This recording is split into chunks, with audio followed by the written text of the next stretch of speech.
Alright mga katilaok, tayo ay magluluto ngayon ng quick fried rice. Meron ako ditong chicken barbecue at mga gulay natin, onion, bell pepper, eggs, and ating mga seasoning at rice. Alright. At unahin natin ang ating itlog. Ayan mga katilaok. Ating lutuin para mag-separate ang white and yellow. Ayan. So, ganyan-ganyanin lang natin mga katilaok para makulay ang ating fried rice. Alright.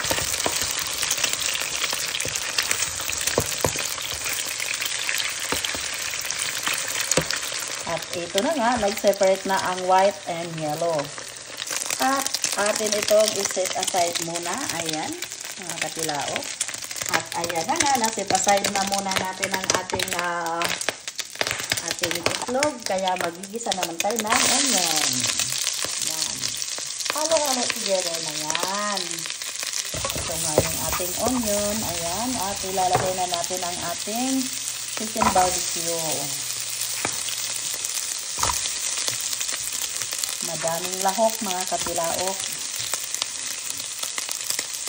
And of course, ilalagay na natin lahat ng ating mga panangkap. Meron tayo ditong seasoning na chicken powder, turmeric, salt, and black pepper. Halo-halo together na yan.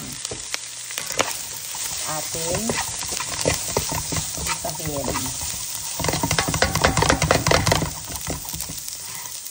At inilagay ko na rin ang rice, mga katilaok. Ayan, kung titingnan natin, ating halo-haloin. At ayan na nga, naging yellow na ang ating rice. Kasi nga, may turmeric ito. Ito yung tinatawag na fried rice with turmeric. Alright. At ilalagay na natin ang ating itlog.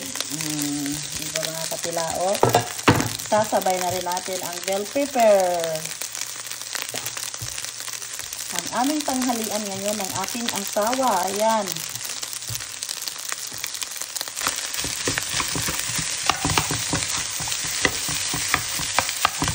Oh my God. Looks good.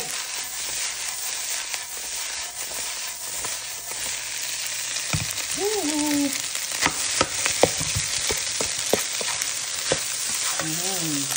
my God.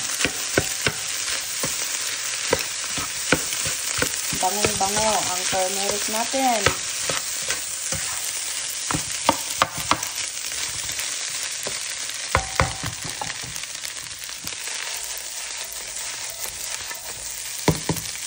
Ayan mga katilaok. At luto na nga ang ating fried rice at isi-set aside na natin dito sa ating napaka-beautifully na plate. Dahan-dahan lang para wag magkalat. Dagdagan natin para mabusog si asam. Ayan mga katilaok.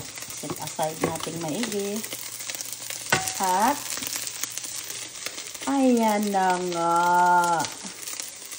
Luto na ang ating fried rice. Kain na na.